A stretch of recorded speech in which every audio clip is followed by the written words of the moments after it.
بسم الله الرحمن الرحيم. الحمد لله والصلاة والسلام على رسول الله، أما بعد، فهذا أحد أشرطة سلسلة الهدى والنور من الدروس العلمية والفتاوى الشرعية لشيخنا المحدث العلامة محمد ناصر الدين الألباني حفظه الله ونفع به الجميع. قام بتسجيلها والتأليف بينها محمد بن أحمد أبو ليلى الأثري. إخوة الإيمان، والآن مع الشريط 28 بعد 105 على 1. هنا التعريف في اللغة تنقسم عندهم إلى قسمين: إما أنها للعهد، وإما للشمول والاستغراق. أي صلاة الجماعة كل جماعة، ولا صلاة الجماعة الجماعة المعهودة المعروفة في الشرع. كل من المعنيين يمكن تفسير. قال صلاة الجماعة للاستغراق والشمول، حينئذ يدخل في هذا الحديث أي جماعة صليت، ومنها الجماعة التي ضربت بها مثلا آنفا، والتي لا أظن فقيها يمكن أن يقول بشرعيتها. لعلك تذكر معي المثال. فإذا كنا وقفنا عند هذا المثال وقلنا ما أدخلناه في عموم لفظة الجماعة وتذكرنا الدليل، قلنا أنه هذه الجماعة الخاصة ما فعلت في زمن الرسول عليه السلام، فهي إذن لم تدخل في عموم قوله صلاة الجماعة. واضح؟ نأتي الآن إلى مثال آخر، وهو أبعد عن العقول أن يقال إنها بدعة، بل قد تميل بعض العقول إلى أن تقول إنها مشروعة.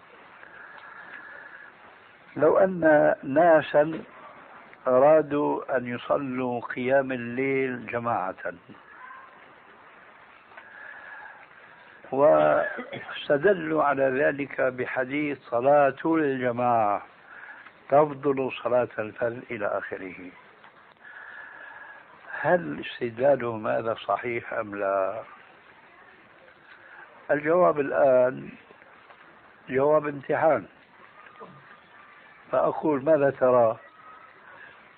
بالنسبة للدليل المغفر صلى وكان يصلي بعض الصحابة وراءه في ذلك، قال الجواز والله أعلم. حسن. هو الإنسان حقيقة اللي بريد يتعلم بيجاوب عن السؤال. إن أصاب فله أجران، وإن أخطأ فله أجر واحد، ثم هذا الخطأ سيجره إلى الصواب ولا بد. الآن يأتي سؤال: هل الجزئيات التي أنت استدللت بها على الجواز، وأحسنت حينما عقبت على الجواز بقولك والله أعلم، سؤال توضيحي: هل كانت تلك الجماعة على سبيل التداعي، ولا كان صدفة واتفاقا؟ فيما تعلم. لا أدري والله. ما تدري. حسن.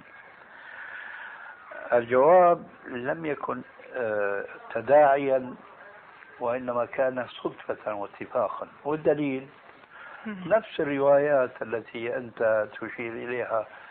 مثلا حديث ابن عباس قال: بئت ليلة عند خالتي ميمونة، فقام الرسول عليه السلام وتوضأ وقام يصلي، فقمت وتوضأت ووقفت عن يساره، فجره عليه السلام وأوقفه عن يمينه. ابن عباس كان نائما، لكن لما شاف الرسول قام يصلي قام، ما أن الرسول دعاه وقال تعالوا صلي معي. واضح هذه الصورة؟ نعم. كذلك مثلا قام رسول الله صلى الله عليه وسلم ليلة يصلي فرآه ابن مسعود فاقتدى وراءه، قال فأطال القراءة حتى هممت بأمر سوء. قيل له بماذا هممت؟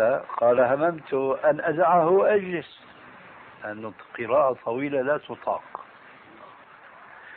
كذلك قصة حذيفة بن اليمان لما اقتدى وراء الرسول عليه السلام فافتتح سورة البقرة فقرأ بدأ الملل يتسرب أو تعب يتسرب إلى نفس حذيفة، لكن أخذ يعلل نفسه بيقول الآن قد ما طولها قد ما أكثر من القراءة بس يصل لرأس 100 آية بيركع.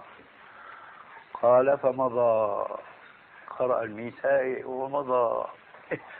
الآن يركع والآن يركع، هيك بحدث نفسه حتى ختم سورة البقرة كلها، وهي إيش؟ أطول سورة في القرآن الكريم. الآن بس يخلص منها بيركع.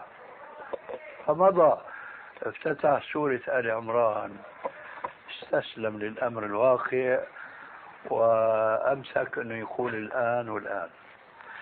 خلص الرسول سورة آل عمران بتمامها، ثم افتتح سورة المائدة، ثم رجع إلى سورة النساء، فقرأ 4 سور طوال في ركعة واحدة. هذا إلى آخر الحديث، حديث طويل نحن ما نتصوره اليوم لبعدنا عن العبادة والصبر عليها. ما كان عن تداعي. التداعي هو صلاة القيام في رمضان فقط. فإذا وقعت صلاة جماعة في الليل هكذا بدون تداعي فهي مشروعة. أما تعالوا يا جماعة نصلي جماعة في قيام الليل فهذا لم يقع. يا شيخ نفهم من ذلك أنه حديث الرسول صلى الله عليه وسلم قال من يتصدق على ذلك الرجل. استعجلت بالأمر، مبين أنت أخو حذيفة. لكن وينك أنت وين حذيفة؟ لسناها ما مشينا إلا قليلا، فأنا بدي أوصل معك لهذاك الحديث. بدك تفهم هذاك الحديث على ضوء المقدمة هذه. نعم. إنه هل هذه كانت من قبيل الصدفة أو من صبرا. المهم قيام الليل جماعة لا يشرع إلا اتفاقا. أما تعالوا يا جماعة نصلي جماعة هذا خلاف السنة. على ذلك فقول عليه السلام صلاة الجماعة هنا ليست للاستغراق والشمول، لأنها ستفتح علينا أبوابا من محدثات الأمور أكثرها لم يقع والحمد لله حتى اليوم. والمثال السابق في التجمع في صلاة السنن القبلية والبعدية، الحمد لله المسلمون لا يزالون يحافظون على السنة يحافظون على السنة ويحافظون على الفرض. الفرض فرضه الجماعة، السنة سنتها الإفراد. واضح؟ طيب. هناك شبهة يتشبث بها كثير من الناس في مخالفة هذه القاعدة الشرعية. القاعدة الشرعية هي أن النبي صلى الله عليه وسلم لم يكن في عهده تقام لا في مسجده ولا في مسجد غيره جماعتان في وقت من الأوقات الخمس، وهذا مروي في بعض كتب السنة، وحفظه لنا أحد أئمة الفقه الأربعة وهو الإمام الشافعي رحمه الله. أما السنة فقد جاء في مصنف ابن أبي شيبة من حديث الحسن البصري قال كان أصحاب النبي صلى الله عليه وسلم إذا فاتتهم الجماعة صلوا فرادا. قلت حفظ لنا هذا النص الإمام الشافعي، فذكر في كتابه المشهور بكتاب الأم قال وإذا دخل جماعة المسجد فوجدوا الإمام قد صلى صلوا فرادا. وإذا دخل جماعة المسجد فوجدوا الإمام قد صلى صلوا فرادا. فإن صلوا جماعة أجزأتهم صلاتهم، ولكني أكره لهم ذلك لأنه لم يكن من عمل السلف. ثم قال وأنا قد حفظنا أن جماعة من أصحاب النبي صلى الله عليه وآله وسلم فاتتهم الصلاة مع الجماعة فصلوا فرادا، وقد كانوا قادرين على أن يجمعوا مرة أخرى ولكنهم لم يفعلوا لأنهم كرهوا أن يجمعوا في مسجد مرتين. هذا كلام الإمام الشافعي، كلام إمام فقيه في منتهى الدقة في تعبيره. إذا كانت الجماعة الثانية في عهد الرسول عليه السلام غير معروفة فحينئذ تدخل في القاعدة السابقة ولا يشمله قول عليه السلام صلاة الجماعة. نعود إلى حديثك. حديثك ليس له علاقة بموضوعنا إطلاقا ويأتي البيان.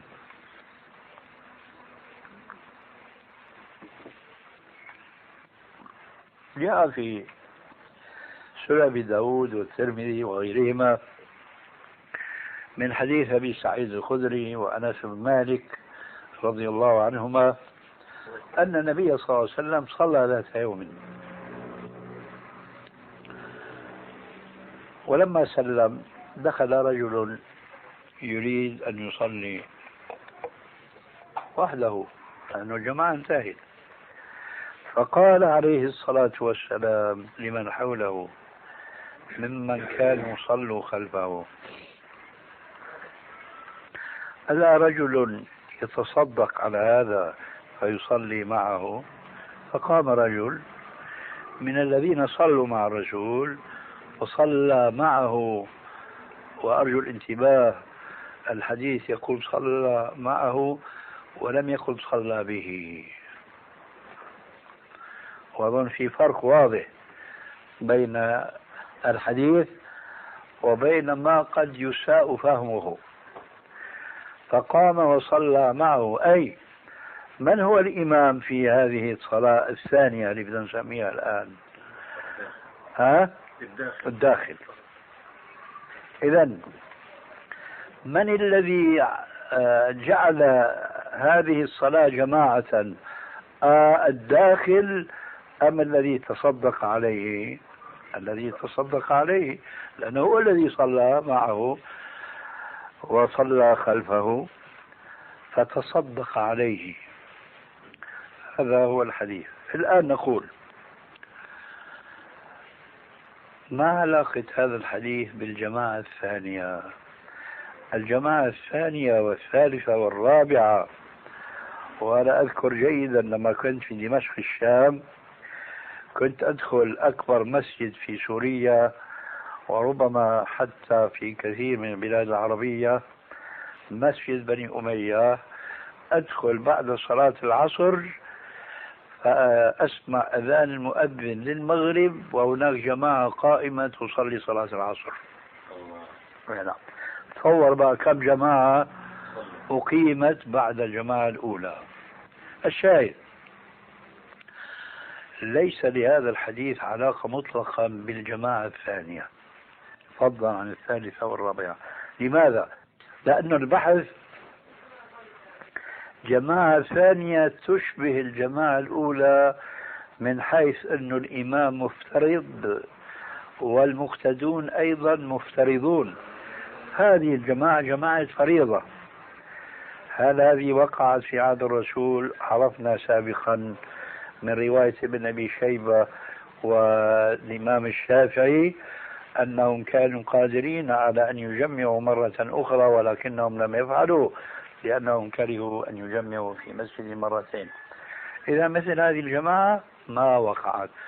عندنا حديث أبي داود والترمذي، نقول نعم، هذا الحديث يؤخذ منه أن من كان صلى مع الجماعة المشروعة ودخل رجل يريد أن يصلي فيتطوع عليه ويتفضل عليه ويتصدق عليه بأن يصلي خلفه.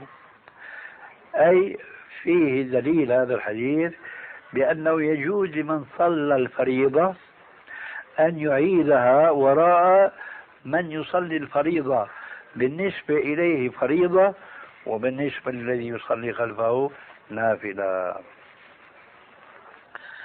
بحثنا إذن في إقامة فريضة إماما ومقتدين به. هذا الحديث ليس فيه شيء من ذلك. والذي يؤكد لكم، انظروا الآن هذا الواقع الذي نشاهده في بعض المساجد بسبب الغفلة عن العلم الصحيح. دخلوا 3-4 متأخرين عن صلاة الجماعة فتقدمهم أحدهم والآخرون صلوا خلفه. من هو المتصدق ومن هو المتصدق عليه؟ لا أحد. لماذا؟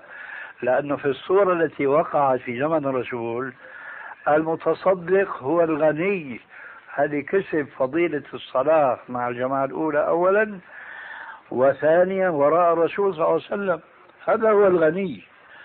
أما الفقير هو اللي فاته هذه الفضيلة وهو الذي أراد أن يصلي خلفه، فلما الذي أراد أن يصلي وحده. أما هذا الذي حضه الرسول أن يصلي خلفه فقال له ألا رجل يتصدق على هذا، فإذا هو تصدق عليه فانعقدت الجماعة به فهو متصدق. أما الفقير فهو الإمام. أما الجماعة الثانية اليوم التي تقع فكلهم فقراء لأنهم فاتتهم الجماعة الأولى. باختصار ليس لهذا الحديث علاقة بموضوع الجماعة الثانية. ولذلك كتب الفقه وخاصة متونها تنص على أنه يكره تكرار الجماعة في مسجد، في شرط هنا مهم جدا، في مسجد له إمام راتب ومؤذن راتب، وهذا نص الإمام الشافعي في الأم. يخرج من ذلك المساجد التي تبنى على الطرق كالمساجد التي ما بين مكة والمدينة، هذه كلما جاء جماعة من المارة يصلون فيها بإمام من عندهم ماشي الحال. أما مسجد في محله له إمام راتب ومؤذن راتب يقول لهم حي على الصلاة حي على الفلاح، ثم بعضهم يتقاعس في بيته في عمله، يا أخي بنصلي فيما بعد. وأنا في أول طلبي للعلم كنت مبتلى بهذا القول، كنت أسمع الأذان من المسجد وهو بجانبي فيبعد عني أكثر من 50 متر. أكون عم أصلح ساعة، أنا ساعاتي مصلح الساعات، بقول لخلص الساعة، بصير في نقاش بيني وبين عقلي، بلكي أنت بين ما تخلص الساعة بيكون انتهت الجماعة، نصلي جماعة ثانية، لابد ما نلاقي إمام. بلكي ما لقيت إمام نفسي بتقلي أنت ما عجبك نفسك، أنت طالب علم، أنت بتصلي إمام. هكذا كنت أفعل فعلا. لما علمت أنه هذا خلاف السنة كنت مجرد ما أسمع المؤذن يقول الله أكبر الله أكبر أحط الساعة اللي عم أصلحها أمامي وأقوم أسعى ركضا إلى الميضأة أتوضأ وأصلي. أعني بهذا أنه إذا قام في أذهان المسلمين شرعية الجماعة الثانية والثالثة فهذا يؤدي إلى فرط عقد الجماعة الأولى وتقليل عددها. الواقع أكبر دليل. شو الفرق بين صلاة الجماعة وصلاة الجمعة؟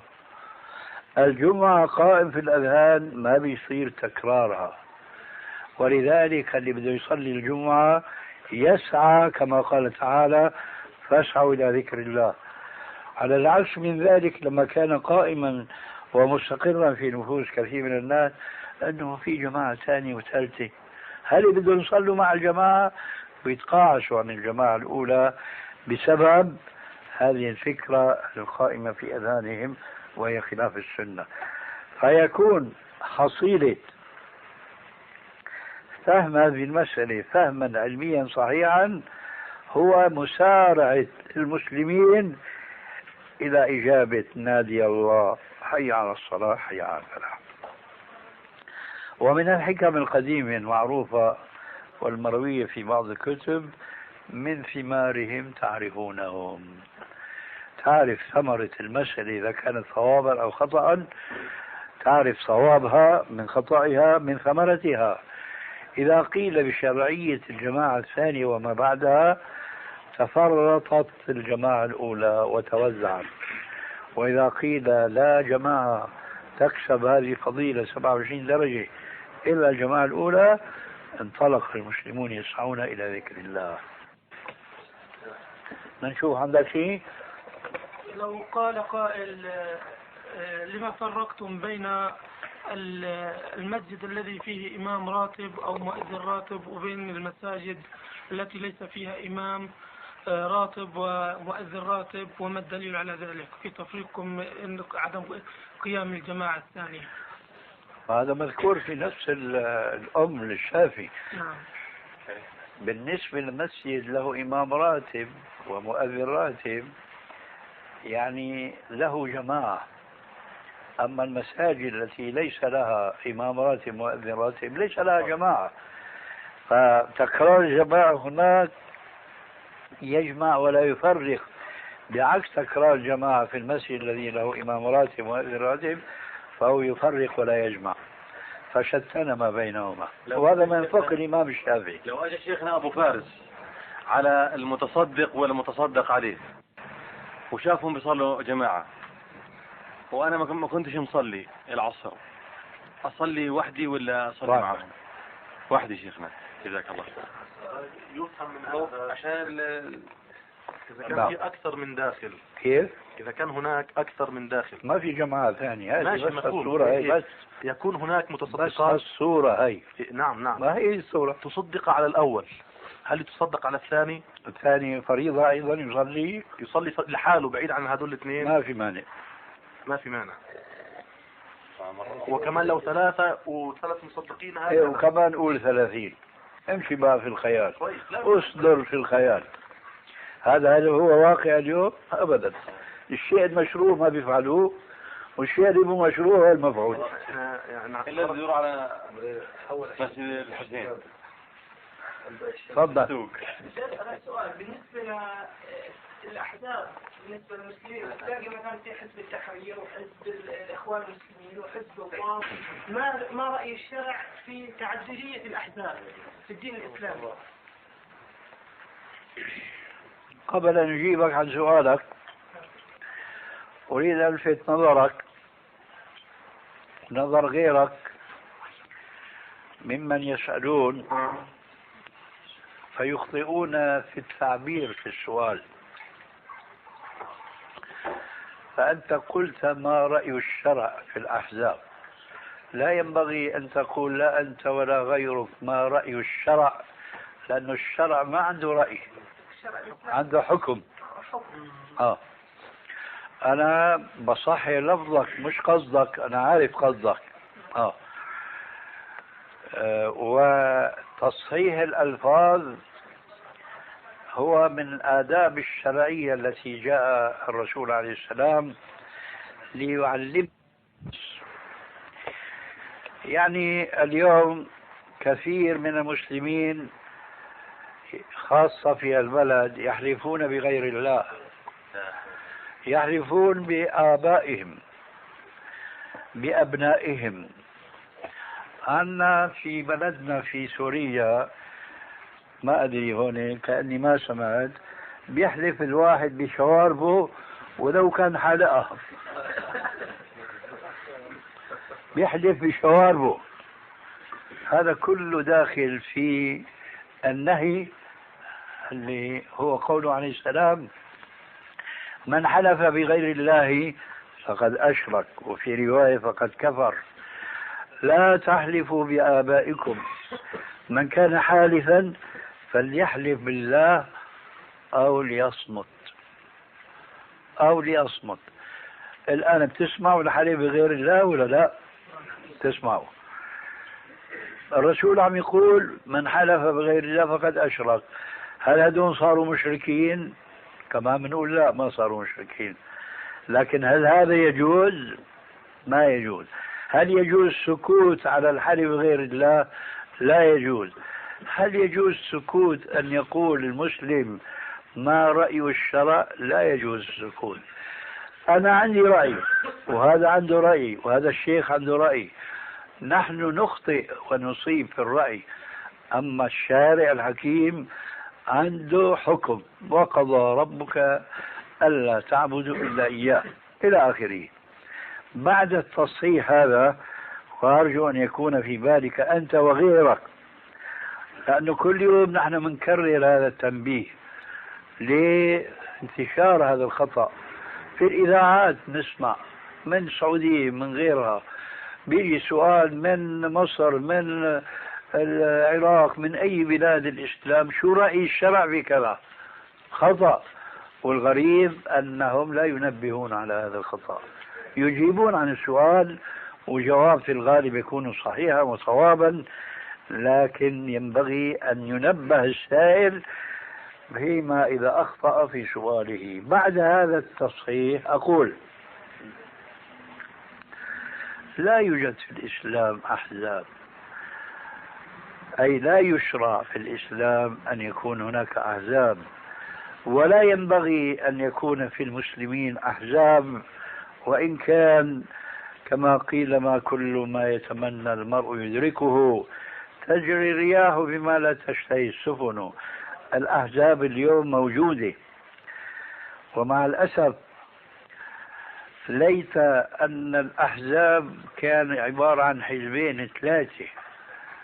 الآن الأحزاب في هذه البلدة تتجاوز 10 أحزاب أو أكثر بكثير. وربنا عز وجل يقول في القرآن الكريم: ولا تكونوا من المشركين من الذين فرقوا دينهم وكانوا شيعا كل حزب بما لديهم فرحون. هذا النص القرآني وحده يكفي ليعظ المسلمين ويذكرهم بأن واجبهم أن يتكتلوا كتلة واحدة، وألا يتحزبوا إلا حزبا واحدا، كما قال تعالى: ألا إن حزب الله هم الغالبون. لكن مع ذلك بسبب انحراف بعض المسلمين عن فهمهم لدينهم أولا على الوجه الصحيح، وإذا فهموه على الوجه الصحيح انحرفوا عن تطبيقه، إما اتباعا لهوى النفس أو أحيانا باجتهادات وآراء شخصية يخالفون فيها النصوص الشرعية كهذا النص: ولا تكونوا من المشركين. ما بال المشركين؟ من الذين فرقوا دينهم وكانوا شيعا كل حزب بما لديهم فرحون. ومن الملاحظ اليوم، وهذا من آثار الحزبية المنهي عنها في الشريعة الإسلامية، أن كل حزب بكتل جماعته حوله، وكل خير ممكن يحصله بيحرمه عن كل المسلمين وبيحصره في حزبه، والحزب الثاني كذلك والثالث كذلك، والنتيجة التعادي والتنافر والتباغض والتدابر. والرسول عليه السلام نهى عن كل ذلك في الحديث الصحيح، وختمه بقوله وكونوا عباد الله إخوانا كما أمركم الله، لا تحاسدوا ولا تباغضوا ولا تدابروا، وكونوا عباد الله إخوانا كما أمركم الله. وأنا اعتقادي أن الذي يحمل الناس على التحزب هو انشغالهم عن دراسة الإسلام من أصوله الصافية، ألا وهو الكتاب والسنة وما كان عليه سلفنا الصالح. ولذلك قال تعالى، وبهذه الآية أختم الجواب عن هذا السؤال، ومن يشاقق الرسول من بعد ما تبين له الهدى ويتبع غير سبيل المؤمنين نوله ما تولى ونصله جهنم وساءت مصيرا. وين الشاهد في الآية؟ ويتبع غير سبيل المؤمنين. لو سألنا المسلمين عامة سواء كانوا علماء أو كانوا طلاب علم أو كانوا من عامة المسلمين، هل علمتم أنه كان يوجد في المسلمين السابقين أحزاب؟ الجواب لا. هذه الأحزاب جاءتنا من المستعمرين الذين استعمروا بلادنا ونشروا فينا عاداتهم وتقاليدهم وأفكارهم، ومنها الحزب الشيوعي والحزب الاشتراكي والديمقراطي وما أدري إيش، هناك أشياء.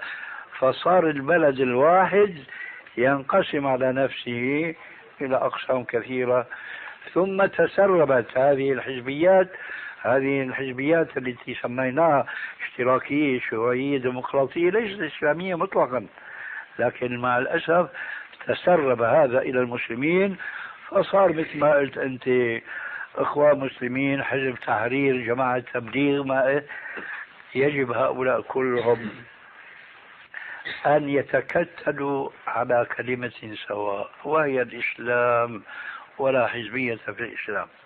وقبل إنهاء هذا المجلس يا أبا محمود أوجه إليك نصيحة خاصة، ولمن كان ابتلي بمثل ما أنت ابتليت به.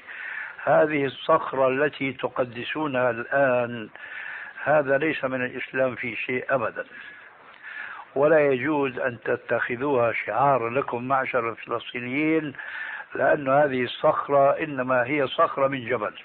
إذا لا يجوز تعظيم هذه الصخرة، ولا أن يقول أحد ما إنها الصخرة المشرفة.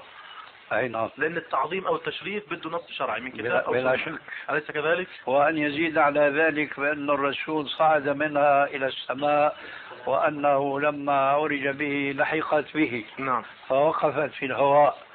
كل هذا ليس له أصل، إنما هي صخرة من الجبل. يرد عليهم أنها مباركة، كل ما حوالين المسجد الأقصى مبارك. المسجد الأقصى وسوريا مباركة والأردن إذن كلها. نعم. ما لها علاقة بالصخرة. السؤال الثاني. السؤال الثاني ورد حديث شاع قال رحم الله النساء المتسرولات. حديث غير صحيح. غير صحيح. أي نعم. وأخيرا شاع بين بعض الإخوان والدعاة ذكر قصة الرجل الصحابي الذي لقيه قاطع طريق ليقتله وينهب ماله. طبعا فاستأذن هذا الصحابي اللص القاطع، قال له إذن لي أن أصلي ركعتين، يعني به قضاء حاجة مشان نبين حكم. فصلى ركعتين. طبعا تفهم الحديث أنه جاء ملك من السماء الرابعة وقال المهم أغاثه وانتهت القصة. هل صح هذا أم لا؟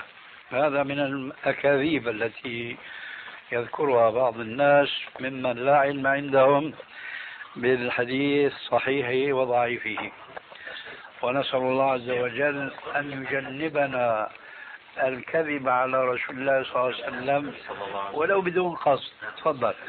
بالنسبة لحديث اليدان تسجدان كما يسجد الوجه، فإذا سجد أحدكم فليضعهما، وإذا رفع فليرفعهما، فشو مقصود فليرفعهما في الحديث؟ وبديهيا أنه الإنسان يرفع يديه بعد السجود. يعني قصدك أنه ما بيجوز واحد يتحدث ببدعيات؟ لا، يعني ليش شو الحكمة أن الرسول صلى الله عليه وسلم قال وإذا رفع يرفع؟ هذا أمر طبيعي يتحدث عنه. نعم. فهل أنت سؤالك فليضعهما أو فليرفعهما؟ فليرفعهما. هذا ما يترتب من وراء شيء، لأنه لا بد من أن يرفعهما. بارك الله. لكن أنا نعم قل له خليهم لا بد ما يرفعهما. كمان سؤال والله يا شيخ، بس هنا سبقك بها. بدي أسأل يا شيخ عن حديث رحم الله امرأ جب الغيبة عن نفسه. العجلوني مش حاكي من رواه ولا من خرجه، فبدي أسأل عن صحته وضعفه. لا ليس بصحيح، وإن كان معناه صحيحا، أما من حيث الرواية فليس بصحيح. شو بغي عندك؟ بالنسبة لحديث قراءة أحكام الجنائز أنه نهى الرسول صلى الله عليه وسلم أن يدفن الرجل ليلا حتى يصلى عليه، فقرأت الكتاب بس ما استوضحت من الكلام اللي أنت متكلمه، فحابب إني أستوضح منك شخصيا. بارك الله فيك. وأظن أنه اللي مذكور في الكتاب أحكام الجنائز وبدعوى هو أن الأصل أنه لا ينبغي للمسلم أن يدفن ميته ليلا إلا للضرورة. فإذا وجد الضرورة كأن يخشى مثلا على الميت بسبب الجو، حرارة الجو، أن ينتفخ أو يخيح أو ما شابه ذلك، فيجوز دفنه ليلا. أما إذا تيسر له أن لا يدفنه ولا يخشى أن يصيب ميته شيء من ما ذكرنا آنفا، فينبغي أن يؤجل إلى النهار. عفوا. يكن منكم أمة يدعون إلى الخير ويأمرون بالمعروف. أي نعم. هناك بعض من فسرها بجواز قيام الكتل الإسلامية. شو معنى أمة؟ أريد المعنى. الأمة هي جماعة، هي طائفة. كتلة تقول. كتلة مش كتل. يعني كتلة يعني جماعة مش كل الناس.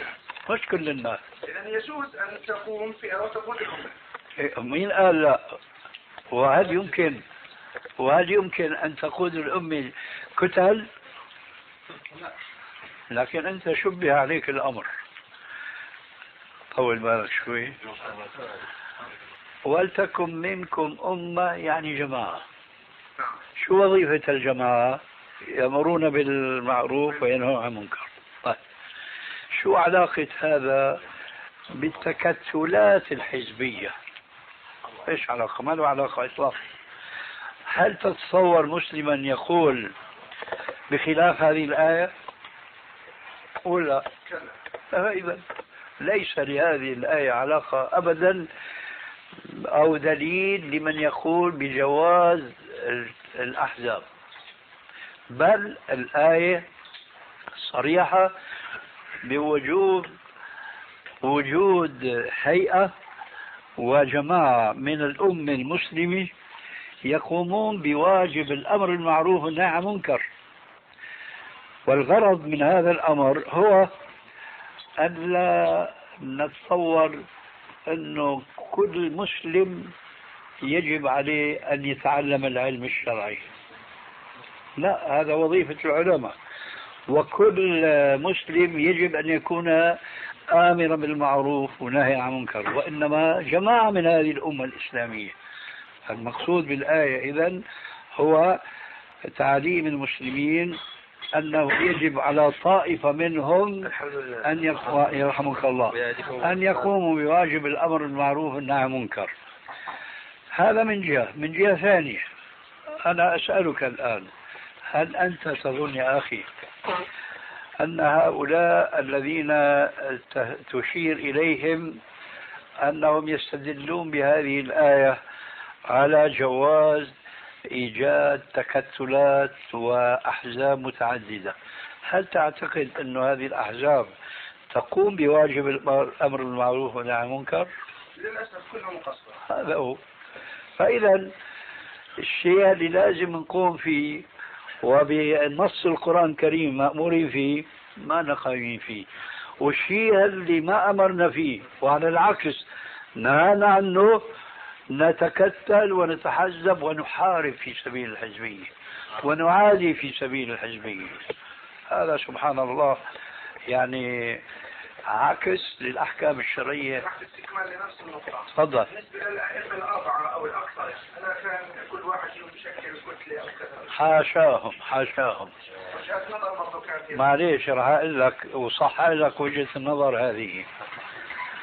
الأئمة الأربعة والأربعين والأربعمية وأربعين ألف وعد ما شئت، لأن علماء المسلمين ما شاء الله بارك الله فيهم ما كان منهم أحد أبدا يدعو الناس الذين حوله أن تشبثوا فيه وكونوا معي ولا تتعرفوا على غيري، حاشاه من ذلك.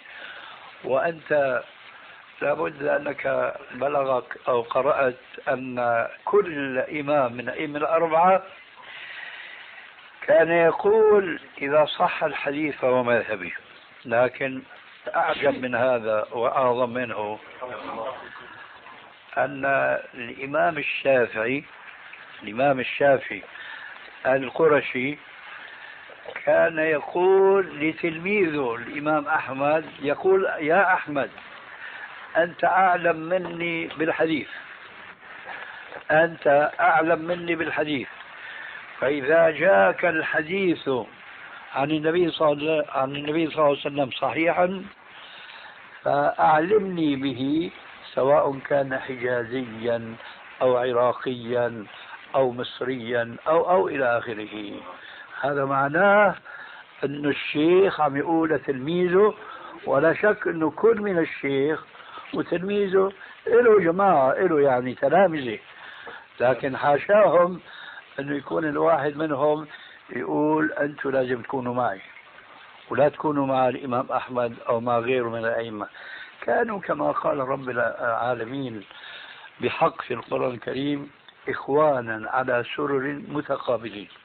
لكن شو صار فيما بعد؟ صاروا التلامذة بل تلامذة ينهون عن هذا التعصب وعن هذا التكتل وعن هذا التحزب. ولذلك فلا ينبغي لمسلم أبدا أن يخطر في باله أنه مثل ما الأئمة الأربعة عملوا 4 أحزاب نحن كمان اليوم نعمل 4 أحزاب. وأنا أقول حاشاهم أن يكونوا قد صنعوا أحزابا، ومع ذلك فأقول لو كانوا فعلوا أحزابا فهم علماء. أما اليوم الذين يقيمون الأحزاب فليسوا بعلماء. نعم ليسوا بعلماء أقل ما يقال. فأنا ما بيهمني بقى الدخول في تفاصيل. فإذا جاز للعلماء السابقين أن يكتلوا أن يحزبوا ومع ذلك فهم لم يفعلوا، فما ينبغي للناس الجهلة من أمثالنا بالنسبة إليهم أنه يقولوا مثل ما هن عملوا حزبيات ونحن نعمل مثل حكايتهم. لا. ولذلك من آثار التحزب بقاء الجماعة المتحزبين على لا علم، لا يتوسعون في معرفة الأحكام الشرعية. نعم. طب لو قامت جماعة بدون أن يكون لها رئيس ولا لها مسؤول أو أمير واتفقت مع بعضها البعض على نشر العلم على شريطة أن يكونوا مجتمعين مع بعض، هل في هذا الشيء من هذا الواجب يا أخي. نعم. هذا الواجب. وأن يكونوا على شبه متفقين على أساسيات. ما في مانع يا أخي، بس ما يحاربوا بعضهم البعض، ما يقولوا نحن فقط والآخرين ليسوا منا. هذه آثار التحزب والتكتل. الحق معه. شيخ هناك حديث لا أدري مدى صحته. نعم. وهو أن رجلا على عهد النبي صلى الله عليه وسلم كان كبيرا في السن فوقع على امرأة، فلما جاء به النبي صلى الله عليه وسلم ووجده كبيرا في السن أخذ النبي صلى الله عليه وسلم حزمة من الحطب وضربه بها بدلا من الرجل، فهل يصح هذا الحديث؟ لا، هو الحديث ليس في كبير السن، وإنما كان مريضا، كان عليلا خشي عليه أنه إذا جلد أن يموت. فهذا وارد. أما قضية سن كبير السن لا. نعم. حزمة حطب. نعم. صلاة الحاجة هل ورد فيها شيء يا شيخنا؟ ايش؟ صلاة الحاجة. لا، ما في شيء صحيح. ورد لكن ما صح. ما صح. جزاك الله. تسمح لنا يا أبو محمود؟ ما شاء الله، يعني اليوم حظنا معك كان طويل، يعني قلما تأخرنا إلى الساعة 12. احنا ما بنشوفهاش لكن المشايخ يشوفوهم دائما هذول، فاحنا إلى الحق يعني. ما أنت كنت ذيك الساعة مدري وين رحت؟ نزولي في هذه هذا هو. طيب بالنسبة للروح، هل تعود بعد وفاة الروح، هل تعود الروح إليه ثانية عندما ينزل إلى القبر؟ وهل يعذب حسب أعماله في القبر؟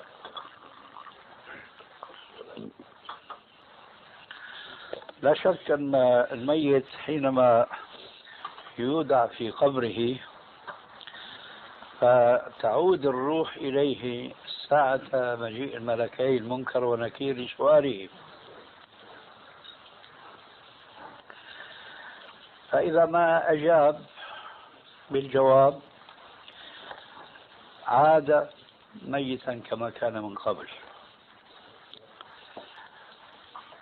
وأنا أعني بهذا أنه حينما يوضع في قبره تعود إليه الروح وتتلبسه، بحيث أنه لما بيكون ضجيع القبر يجلس حتى يوجه للسؤال فيجيب. الروح تتلبس قسمه الأعلى، فإذا ما انتهى من الجواب عاد كما كان ميتا. هنا الآن السؤال: أين مصير روحه؟ الجواب: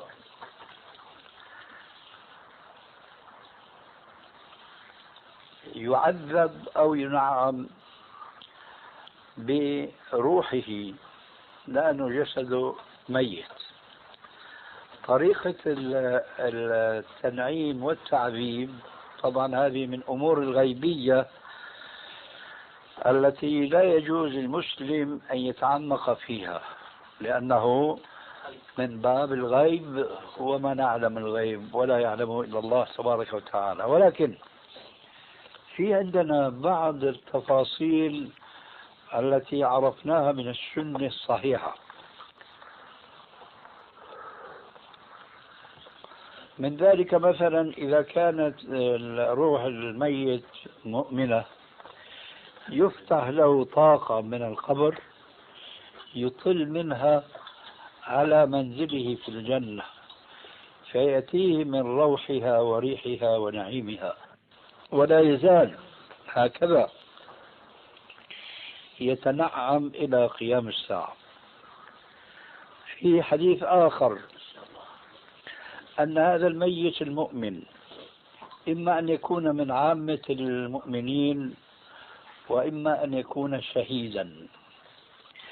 فإذا كان من عامة المؤمنين فتتنقل روحه من قبره إلى بطن طير من طيور الجنة فيتنعم بأكل هذا الطير من شجر الجنة.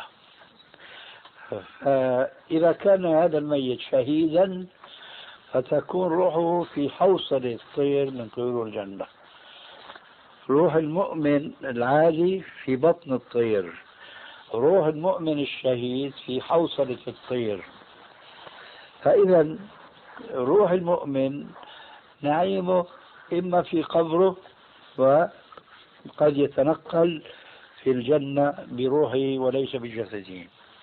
أما إذا كان لا سمح الله فاسقا أو كافرا فيفتح له طاقة ويرى منزله في النار في جهنم، ويفتح له منها طاقة فيأتيه من ريحها ولهيبها ودخانها فلا يزال يعذب حتى تقوم الساعة. ومن هنا نصل إلى نقطة هامة جدا لها علاقة ببعض مشاكل العصر الحاضر. فلا بد أنكم تسمعون بناس يزعمون بأنهم يستحضرون الأرواح.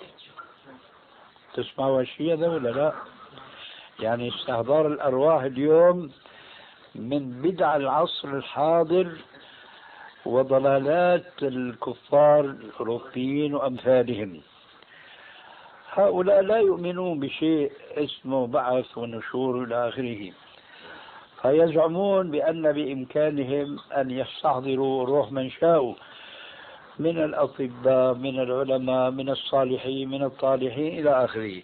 واغتر بهم كثير من المسلمين في مصر، في سوريا إلى آخره، نحن نعرف بعضهم.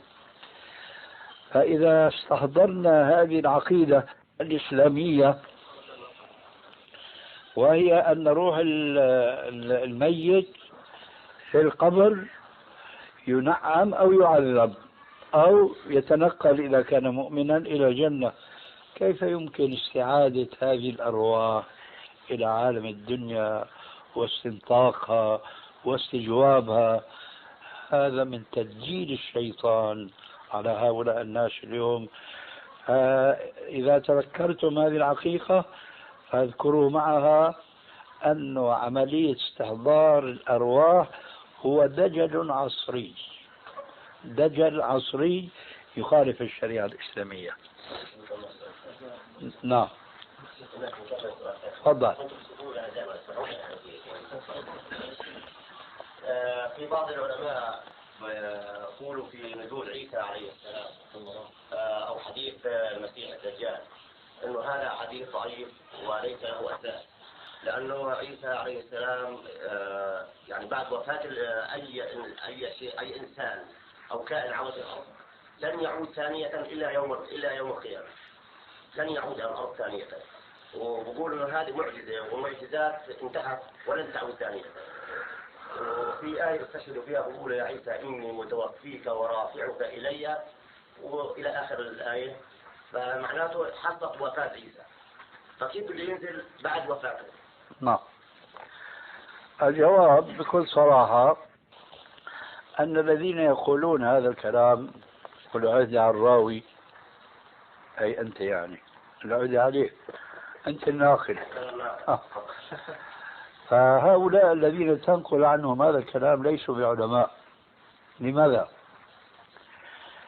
لأن العالم المسلم من أين يأخذ علمه؟ قال الله، قال رسول الله، صح؟ طيب، بعد قال الله قال رسول الله ما عندنا إلا قال السلف الصالح. كيف نفهم ما قال الله في كتابه وما قال نبيه في حديثه على ما كان عليه سلفنا الصالح؟ وآنفا أذكركم بأني ذكرت الآية ومن يشاقق الرسول من بعد ما تبين له الهدى ويتبع غير سبيل المؤمنين نوله ما تولى ونصله جهنم وساءت مصيرا. فالآن هذا القول الذي حكيته عن أولئك الناس هل هو سبيل المؤمنين؟ هل هو سبيل السلف؟ هل هو سبيل الأئمة الأربعة، 14 40 كما ذكرنا إلى آخره، علماء المسلمين ما شاء الله؟ أقول ليس هذا سبيل المؤمنين، هذا سبيل أحد رجلين، إما مسلم لكنه جاهل، وإما كافر مدسوس بين المسلمين يريد أن يدس وأن يفسد عقائد المسلمين بفلسفة مثل هذه الفلسفة التي أنت حكيتها. شو هي؟ أن الله قال إني متوفيك ورافعك إلي. طيب، نحن نقول لهذا الإنسان شو معنى إني متوفيك؟ هل الوفاة في اللغة العربية تعني الموت حتما؟ الجواب لا، لأن الوفاة تأتي بمعنى النوم، صح ولا لا؟ هو الذي يتوفاكم بالليل ويعلم ما جرتم في النهار. أيوة، الآيات في القرآن الكريم يفسر بعضها بعضا، فالنص الوفاة ليس بمعنى الموت، وهنا الآية يفسرها ما بعدها، إني متوفيك لمن الخطاب لعيسى. إذن خلينا نحن في سبيل الشرح، إني متوفيك يا عيسى. من هو عيسى؟ بروحه وجسده. ورافعك إلي. لمن الخطاب؟ كعيسى، أي بروحك وجسدك، كقوله تعالى في آية الإسراء التي ذكرها أبو بكر آنفا وإن كان في ذلك مخطئا. هو الذي سبحان الذي أسرى بعبده. قالوا بعض المفسرين قدام المحدثين يا أخي الإسراء كان بالروح وليس بالجسد. رد عليهم أهل العلم قال سبحان الذي أسرى بعبده، العبد هو بروحه وجسده، كذلك عيسى بروحه وجسده. فلما قال له إني متوفيك أي قابضك بروحك وجسدك، ورافعك أي كما أنت بروحك وجسدك، يؤيد هذا المعنى الواضح العربي المبين أحاديث متواترة عن الرسول عليه السلام. يقول في بعضها قال عليه الصلاة والسلام في الحديث الصحيح لا ينزلن فيكم عيسى بن مريم حكما عدلا فيكسر الصليب ويقتل الخنزير ويضع الجزية ويفيض المال حتى لا يقبله أحد، حتى تكون السجدة لأحدهم خيرا من الدنيا وما فيها. إذا أكد الرسول عليه السلام أن هذا الرفع المذكور في الآية السابقة ورافعك إلي له خاتمة، وهو أن هذا المرفوع المكرم بأن يرفع بجسده وروحه لا ينزلن حكما عدلا يكسر الصليب ويقتل الخنزير إلى آخر الحديث. فإذا عيسى عليه السلام حي في السماء وسينزل ليثبت لهؤلاء النصارى الذين اتخذوه إلها من دون الله تبارك وتعالى أنه عبد من جهة، وأن محمدا أفضل منه من جهة ثانية، وأنه سيحكم بشريعته ويكون فردا من أفراد أمته، حتى جاء في حديث آخر وصحيح. إخوة الإيمان، تتمة الكلام في الشريط التالي.